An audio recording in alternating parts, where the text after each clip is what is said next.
Hello दोस्तों, स्वागत है आपका वीके स्टडीज यूट्यूब चैनल में। देखिए, सीरीज चल रही थी पर्यावरण की। देखिए, पर्यावरण कहीं न कहीं बहुत ही महत्वपूर्ण विषय है। अगर पिछली पीसीएस परीक्षा को देखें तो पर्यावरण से कम 20 से 25 क्वेश्चन इस भाग के आए थे। और दूसरी चीज़, आप देखेंगे पर्यावरण ज्योग्राफी के अंतर्गत भी आता है, साइंस के अंतर्गत भी आएगा और एनवायरनमेंट का अलग टॉपिक तो है ही।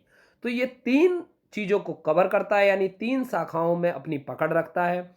और इसी से मिलता-जुलता टॉपिक है आज का, बायोडायवर्सिटी या फिर जैव विविधता। तो आज हम चर्चा करेंगे जैव विविधता कि एक पारितंत्र में कैसे अलग-अलग जीव पाए जाते हैं, क्या जैव विविधता होती है, अल्फा विविधता, बीटा विविधता और गामा विविधता क्या होती है। इसके बारे में आज विस्तार से चर्चा करने वाले हैं। आइए, वेलकम टू बीके स्टडीज। देखिए, बीके स्टडीज का YouTube channel Facebook, WhatsApp, Twitter, Telegram के जरिए आप तक एजुकेशन पहुंचा रहा है और आपका प्यार और सपोर्ट मिल रहा है। इसी कारण हम और भी आपके लिए वीडियो लाने के लिए तत्पर रहते हैं। आप हमारे साथ बने रहिए। साथ ही अगर वीडियो अच्छा लगता है तो लाइक और शेयर करना ना भूलें और साथ ही चैनल को सब्सक्राइब कर लें, ताकि अगली वीडियो जैसे ही मैं पोस्ट करूं आपके पास नोटिफिकेशन आ जाए। आइए शुरू करते हैं आज का टॉपिक। देखिए, जैव विविधता या बायोडाइवर्सिटी। तो देखिए, सबसे पहले जैव विविधता या बायोडायवर्सिटी को समझना जरूरी है। तो देखेंगे, प्रकृति में लाखों प्रकार के जीव जंतु और पेड़ पौधे पाए जाते हैं। देखिए, प्रकृति एक बहुत ही है, क्योंकि इसमें अनेक प्रकार के नाना प्रकार के जीव और जंतु पाए जाते हैं। तो लाखों में हम कह सकते हैं, लेकिन लाखों से भी अधिक हो सकते हैं। इनके आकार, प्रकार व संरचना में अत्यधिक विविधता पाई जाती है। देखिए, आकार भी अलग होंगे, प्रकार भी अलग होंगे और अत्यधिक विविधता पाई जाएगी। बायोडाइवर्सिटी अर्थात जैव विविधता शब्द पारिस्थितिकी यानी इकोलॉजी के अंतर्गत उपयोग किए जाने वाले शब्द बायोलॉजिकल डाइवर्सिटी का नवीन एवं संक्षिप्त रूप है। बायोडाइवर्सिटी शब्द का सर्वप्रथम प्रयोग वाल्टर जी रोशन, देखिए मैंने उसमें ही बताया था, वाल्टर जी रोशन या वाल्टर जी रॉयंटन ने किया था। और कब किया था? सन 1986 में। पौधों यानी प्लांट, जंतुओं यानी एनिमल, सूक्ष्मजीव यानी माइक्रो ऑर्गेनिज्म के विविध प्रकारों यानी वैरायटी और उनमें विविधताओं के लिए किया था। देखिए, भारत में जो सबसे ज़्यादा विविधता पाई जाती है जैव विविधता, तो आप जानते हैं कि केरल में यानी पश्चिमी घाट में या पश्चिमी तट पर पाई जाती है। वहाँ नाना प्रकार के, और वहाँ सबसे ज़्यादा यानी मानसून भी भारत का जो है पश्चिमी तट से ही शुरू होता है। तो आप समझ सकते हैं कि वहाँ पर जैव विविधता सबसे अधिक पाई जाती है। लेकिन हम बात कर रहे हैं पूरे विश्व की जैव विविधता। अब दूसरे शब्दों में, जैव विविधता समस्त जीवों लिविंग ऑर्गेनिज्म जैसे पादपों, जंतुओं, सूक्ष्म जीवों की जातियों की विलुप्तता विलुप्तता या रिचनेस, ठीक है, जो कि किसी निश्चित आवास में विपुलता, विलुप्तता नहीं, विलुप्तता का मतलब हो जाएगा गायब। विपुलता का मतलब होता है रिचनेस, यानी कि घनी संख्या, घनी आबादी, जो कि किसी निश्चित आवास, आवास मतलब हैबिटेट, जिसमें रहने की आदत पड़ जाए या जिस पर्यावरण को जो सराउंडिंग यानी ये जो हमारे लिए अनुकूलित हो, तो वो कहलाता है हैबिटेट में पारस्परिक अंतःक्रियात्मक तंत्र की भांति उपस्थित होती है। जैव विविधता के प्रकार यानी टाइप ऑफ बायोडाइवर्सिटी। तो आइए शुरू करते हैं। देखिए, अनुवांशिक जैव विविधता। देखिए, अनुवांशिक जैव विविधता या जेनेटिक डाइवर्सिटी, याद रखेंगे, अनुवांशिक जैव विविधता या जेनेटिक डाइवर्सिटी एक ही प्रजाति के जीवों के जीनों के मध्य पाए जाने वाली विविधताओं को अनुवांशिक जीव विविधता कहते हैं। देखिए, एक ही प्रजाति के जीवों के मध्य या जीनों में होने वाले विविधताओं को अनुवांशिक विविधता कहते हैं। एक ही प्रजाति के अंदर होने वाली विविधता या डाइवर्सिटी विद इन स्पीच कहते हैं। ऐसी विविधताओं का उनके कारण एक ही प्रजाति में कई समष्टियां यानी डिस्टिंक्ट पॉपुलेशन बन जाती हैं। इस प्रकार आनुवांशिक विविधता के कारण ही प्रजातीय शक्तियों का समष्टियों में विविधता आ जाती है। जैसे कि अगर आप देख सकते हैं, यहाँ पर मैंने एक प्रजाति ली यानी आम, तो देखिए आम में भी जेनेटिक रूप पर कई सारे परिवर्तन, जैसे चौसा आम, दशहरी आम, लंगड़ा आम, अल्फांसो आम। देखिए अल्फांसो आम आप जानते हैं महाराष्ट्र का जीआई टैग मिला हुआ है अल्फांसो आम को। तो आप समझ सकते हैं कि दशहरी आम, चौसा आम, लंगड़ा आम, अल्फांसो तो है तो आम की ही वैरायटी, लेकिन अपने क्वालिटी और स्वाद के आधार पर अलग अलग है। अब हम कहेंगे आम खाया, लेकिन अगर कौन सा खाया तो नाम स्पेशल बताएंगे, नाम बताएंगे तो अनुवांशिक लक्षण। ऐसे ही अब गाय का अगर हम बात करें तो गाय गाय में भी लेते हैं हरियाणवी गाय, अमेरिकन गाय, जापानी गाय, तो हिंदुस्तानी गाय। तो कहीं ना कहीं हम नाम वही है, प्रजाति वही है, लेकिन उनके जैव विविधता पाई जा रही है। गुण, आकार, अब गाय में दूध के आधार पर वर्गीकरण है या शरीर के आकार के आधार पर वर्गीकरण है, तो ये कहलाती है आपकी अनुवांशिक जैव विविधता। बढ़ते हैं आगे, देखिए अब आती है प्रजाति विविधता। तो देखिए प्रजाति या स्पेसीज डाइवर्सिटी। देखिए इस प्रकार की विविधता दो प्रजातियों के मध्य होती है। इसके अंतर्गत एक विशेष रीजन है जो उसके अंदर उपस्थित स्पीसीज के मध्य उपस्थित विविधताएं आती हैं। ऐसी विविधताओं का समापन उस क्षेत्र में उपस्थित विभिन्न प्रजातियों की संख्या के आधार पर किया जाता है। देखिए अब आम क्या है, आम है फल। कौन सी प्रजाति का है, फल। अब फल की प्रजाति में और भी फल आते हैं, जैसे आम के अलावा अंगूर, केला, सेब। तो कहीं ना कहीं ये भी प्रजातियां हैं, लेकिन किसकी हैं, फल। अब आम का टेस्ट अलग, अंगूर का टेस्ट अलग, केले का टेस्ट अलग और सेब का, और सबका महत्व अलग। देखिए जहां अंगूर से हमें एसिड मिलता है पाचन शक्ति के लिए, ग्लूकोज मिलता है, जबकि सेब से हमें मैलिक एसिड मिलता है, ठीक। और केले से हमें कार्बोहाइड्रेट मिलता है, आम से हमें कार्बोहाइड्रेट मिलता है। तो इन चीज़ों को जब हम देखते हैं तो यानी कि प्रजाति तो एक है, लेकिन प्रजाति आधार पर विविधता पाई जा रही है। अब बढ़ते हैं पारिस्थितिक जैव विविधता या पारिस्थितिक तंत्रीय विविधता। एक पारिस्थितिक तंत्र में कई भूरूप यानी लैंड फॉर्म्स होते हैं, जिनके बारे में देखिए कल हम विस्तार से भी पढ़ने वाले हैं। लैंड फॉर्म हो सकते हैं तथा प्रत्येक भूभाग में विभिन्न एवं विशेष प्रकार की वनस्पतियां एवं जीव जंतु पाए जाते हैं। इस प्रकार किसी पारिस्थितिक तंत्र में प्रजातियों की विविधता हो को ही पारिस्थितिक तंत्रीय विविधता कहते हैं। विविधता का मापन अपेक्षाकृत कठिन होता है, क्योंकि इसके विभिन्न भूरूपों और उपस्थितियों की सीमाएं स्पष्ट नहीं होती हैं। अतः पारिस्थितिकीय तंत्र की विविधताओं के अध्ययन के लिए यह आवश्यक हो जाता है कि एक पारिस्थितिक तंत्र के विभिन्न पारिस्थितिक निके यानी निकाय को इकोलॉजिकल निके को भली भांति समझा जाए और यहाँ पर उपस्थित समुदाय एक विशिष्ट प्रकार की प्रजाति यानी जटिलता स्पीसीज कॉम्प्लेक्स युक्त होता है। ये जटिल जैव विविधता की संरचना एवं उसके संगठन से संबंधित होते हैं।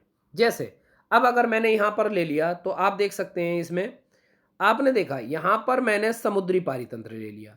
अब जो समुद्री एरिया के फल होंगे यानी समुद्र के किनारे के फल होंगे वो अलग होंगे।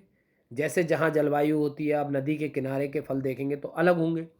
अब जो रेगिस्तानी फल हैं, रेगिस्तान में कौन सा फल होता है, खजूर। और यहाँ जो समुद्र के किनारे यहाँ पर नारियल, मछली, ये चीज़ें मिलती हैं अधिक। तो कहीं ना कहीं यानी यहाँ के फल रसीले होते हैं, सॉल्टी होते हैं, और यहाँ के फल सूखे होते हैं। तो आप देख सकते हैं इनके आधार पर विविधता पाई जाती है। अब जैसे अब आ जाएगा ठंडे प्रदेशों में, जैसे सेब। तो कहीं ना कहीं जब पूरे पारितंत्र पे ही अंतर पाया जाता है तो ये कहलाती है आपकी पारिस्थितिक विविधता। इस तरीके से आप देख सकते हैं, यानी समुद्र के फल, रेगिस्तान के फल, तो इस तरीके से इनमें अंतर कर सकते हैं। पारिस्थितिक विविधता के प्रकार, टाइप ऑफ इकोसिस्टम डाइवर्सिटी। पारिस्थितिक विविधता तीन प्रकार की होती है, अल्फा विविधता, बीटा विविधता और गामा विविधता। बात करते हैं अल्फा विविधता की। देखिए अल्फा विविधता इसे समुदाय की आंतरिक विविधता कहते हैं। अल्फा विविधता क्या होती है? समुदाय की आंतरिक विविधता होती है। यह विविधता एक समान आवेश में पाए जाने वाले एक समुदाय के जीवों में पाई जाने वाली स्थानीय विविधता है। एक आवास में, जैसे अगर हम रह रहे हैं तो हमारे आसपास जीव जंतु भी रह रहे हैं, हमारे आसपास पेड़ पौधे भी रह रहे हैं। तो हमारे आसपास जो चीज़ें रह रही हैं, हम उनको, कवक बैक्टीरिया भी रह रहे हैं, तो उनकी विविधता के आधार पर अल्फा होती है। जैसे अब एक में एक से ज़्यादा प्रजाति रह सकती हैं एक इकोसिस्टम में। अब जैसे देखिए, मैंने यहाँ पर से आम को प्लस से दिखाया, सेब को माइनस से, संतरे को क्रॉस से, अंगूर को भाग से, केले को ई से और अनार को इक्वल से। अब अगर इनमें देखते हैं हम, तो देखिए इकोसिस्टम वन में हम देख सकते हैं कि आम है, अनार है और संतरा है। देखिए कौन कौन सी चीज़ें हैं। अगर हम यहाँ पर देखेंगे तो आम है, अनार है और संतरा है। ठीक। इकोसिस्टम 2 में देखते हैं तो केला है, ठीक, अंगूर है और आम है। तीसरे में देखेंगे तो तीसरे में अगर हम देखते हैं तो यहां पर आम है और सेब है। देख सकते हैं। अब इकोसिस्टम वन में अगर मैं अल्फा की बात करूं तो कितने अल्फा होंगे? 3। अल्फा इक्वल टू कितना होगा? 3, क्योंकि 3 प्रजातियां हैं। अब इकोसिस्टम 2 में देखूं, केला अंगूर आम, तो इसमें भी कितनी है? 3। तो अल्फा इक्वल टू कितना हो जाएगा? 3। अब इकोसिस्टम 3 में मुझे क्या दिखाई दे रहा है? 2 प्रजातियां, तो अल्फा इक्वल टू कितना हो जाएगा? 2। देखिए alpha equal to 3, alpha equal to 2, alpha equal to 3, alpha equal to 2। अब आते हैं बीटा विविधता। ऐसी विविधता आवास में परिवर्तनों या समुदाय में पारिस्थितिक प्रवणताओं जैसे ऊंचाई, अक्षांश, आर्द्रता प्रवणताओं में अंतर आने के कारण उत्पन्न होती है। जातियों के आवास में बदलाव का जितना अधिक होता है, बीटा विविधता उतनी अधिक होगी। जितना बदलाव जाता होगा उतनी ही बीटा विविधता होगी। देखिए जैसे आप इसको देख सकते हैं। अब आपको यहाँ पर क्या देखना है?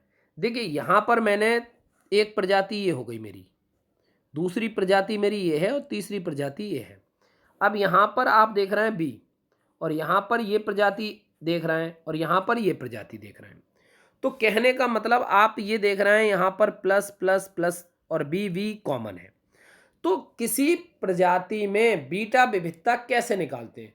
तो बीटा विविधता हमेशा इस तरीके से निकालते हैं। देखिए सबसे पहले इको वन में कितनी प्रजातियां हैं? 3 माइनस, अब उभयनिष्ठ कितनी है? 2। बी इको 2 में कितनी प्रजातियां? 4। कितनी है? उभयनिष्ठ 2। तो यानी बीटा इक्वल टू इसमें कितनी हो जाएगी? तो बीटा इक्वल टू इसमें आ जाएगा 3। देखिए 2 2 ये 4 कैंसिल, तो बीटा इक्वल टू कितना आ जाएगा? 3। जैव विविधता कितनी है? 3। क्यों है? देखो 1 2 3, 2 इसमें और 1 इसमें। तो इस तरीके से हम जैव विविधता निकाल सकते हैं। देखिए देख सकते हैं, इको 1 में प्रजाति की संख्या माइनस उभयनिष्ठ, प्लस इको 2 में प्रजाति की संख्या माइनस उभयनिष्ठ। तो इस तरीके से हम बीटा जैव विविधता निकाल सकते हैं। अब तीसरा, किसी एक पारितंत्र में उपस्थित कुल प्रजातियों की संख्या अल्फा है। अब देखिए कुल प्रजाति इसमें 3 है तो ये अल्फा कहलाती, कुल प्रजाति इसमें 4 है तो अल्फा इक्वल टू 3 और अल्फा इक्वल टू 4।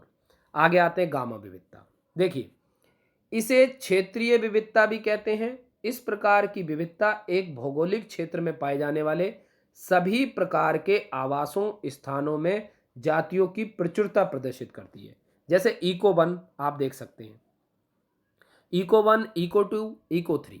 तो आप देख सकते हैं plus plus plus, minus, cross cross, plus plus, E E, plus plus plus, equal भाग। तो हम ये देख रहे हैं कि इसमें जो कॉमन है सिर्फ एक है। तो कॉमन हमारा कौन सा है? तो कॉमन हमारे पास है केवल प्लस। कॉमन हमारे पास क्या है? केवल प्लस। तो देखिए अगर मैं अल्फा बीटा गामा तीनों को जोड़ूंगा तो क्या आएगा? देखिए अल्फा, इसमें कितनी प्रजातियां हैं? 3। दूसरे में कितनी प्रजातियां हैं? 2। कितनी है? 2। तीसरे में कितनी प्रजातियां हैं? देखिए कितनी प्रजातियां हैं? 1 2 3, 3। और माइनस कितना? 1। तो 3 2 3 6 2 8, तो कितना आ गया, गामा विविधता कितनी आ गई, 7। तो इस तरीके से हम गामा विविधता निकाल दें। अब कंडीशन, यदि दो पारितंत्रों में कोई भी जाति उभयनिष्ठ ना हो। अब सपोज कर लीजिए दो हैं, उनमें कोई भी जाति उभयनिष्ठ ना हो। जैसे सपोज यहां पर है plus plus plus minus minus minus, और यहां पर है क्रॉस क्रॉस क्रॉस और भाग भाग भाग। तो देखिए यहां पर जैव विविधता कौन सी होगी, तो जो गामा विविधता होगी वो भी बीटा विविधता के बराबर होगी। तो गामा और बीटा यहां पर क्या होंगी, बराबर होंगी। ठीक है, इस चीज को नोट कर लेंगे। अब देखिए विश्व की जैव विविधता, बायोडाइवर्सिटी ऑफ द वर्ल्ड, वैज्ञानिकों द्वारा किए गए विभिन्न अध्ययनों के आधार पर, अनुमान के आधार पर लगाया, संपूर्ण पृथ्वी पर जीव जंतुओं एवं पौधों के लगभग 5 से 10 मिलियन प्रजातियां उपस्थित हैं, परंतु इनमें से 2 मिलियन प्रजातियां की ही पहचान की जा सकती है। उनके आधार पर समूहवार संख्या प्रदर्शित कर। देखिए हरे पौधे, कवक और फंगी की प्रजातियां जो हैं 3 लाख, कितनी, 3 लाख। कीटों की प्रजातियां तो अगर हम बात करें तो कितनी है, 8 लाख। कीटों की प्रजातियां क्या हैं, 8 लाख। उभयचर जीवों की प्रजातियां 23,000। रेप्टाइल प्रजातियों की संख्या 6300। पक्षी वर्ग के जीवों की प्रजातियों की संख्या 8,700। स्तनधारी जीवों की प्रजातियों की संख्या 4,100। सूक्ष्म जीवों की संख्या 2,000 से अधिक। अब देखिए भारतवर्ष की जैव विविधता या बायोडाइवर्सिटी ऑफ इंडिया। भारतवर्ष पादप जगत, यानी पादप जगत को हम जानते हैं फ्लोरा नाम से, कई बार पेपर में पूछा जाता है फ्लोरा और फोना। तो पादप जगत फ्लोरा और प्राणी जगत यानी फोना, जंतु फोना और पादप फ्लोरा से भरपूर है। यहाँ पर विभिन्न प्रकार की जीवधारियों की संख्या इस प्रकार है। देखिए पादप विविधता में कवक 23,000 प्रजातियाँ, आवृतबीजी 15,000 प्रजातियाँ, ब्रायोफाइट 2,564 प्रजातियाँ, टेरिडोफाइट 1,022 प्रजातियाँ, जीवाणु 850 प्रजातियाँ, अनावृत बीजी 64 प्रजातियाँ। अब आती है जंतु जैव विविधता। तो आर्थ्रोपोडा 57,525 प्रजातियाँ, निम्न श्रेणी के जंतु 9,214 प्रजातियाँ, मोलस्का जीव 5,042 प्रजातियाँ, मछली 2,546 प्रजातियाँ, पक्षी 1,228 प्रजातियाँ, इकाइनोडर्मेटा 765 प्रजातियाँ, सरीसृप जीव 428 प्रजातियाँ, स्थलीय जीव 204 प्रजातियाँ, स्तनधारी 372 प्रजातियाँ, प्रोटोकार्डेटा 116 प्रजातियाँ और हेमिकार्डेटा 12 प्रजातियाँ। तो देखिए अब स्पष्ट है कि भारत में कवक और कीट समुदाय के सबसे प्रभावी हैं, और यहाँ पर जंतुओं की सैकड़ों प्रजातियां ऐसी हैं जिनकी खोज संभावित है अभी भी। अब देखिए यहाँ तक को हो गया, लेकिन आज का जो मेरा क्वेश्चन आता है तो ये बताएंगे कि सबसे ज़्यादा संख्या कीटों की है, लेकिन मेरा क्वेश्चन ये है कि सबसे ज़्यादा संख्या में कौन से कीट पाए जाते हैं, कौन से कीट पाए जाते हैं। दूसरा, ऐसा कौन सा जीव है जिसके लिंग का निर्धारण तापमान करता है, जिसके लिंग का निर्धारण तापमान करता है। इन प्रश्नों के उत्तर आपको कमेंट बॉक्स में देने हैं। वीडियो कैसा लगा अपनी राय कमेंट बॉक्स में ज़रूर लिखें। अगर आपको पसंद आता है तो लाइक और सब्सक्राइब करें, साथ ही साथ अपने दोस्तों को शेयर करें और ज़्यादा से ज़्यादा लोगों तक पहुंचाएं, ताकि वो भी इस फ्री एजुकेशन का लाभ उठा सकें। हमारे साथ बने रहने के लिए शुक्रिया, धन्यवाद। आपका दिन शुभ रहे।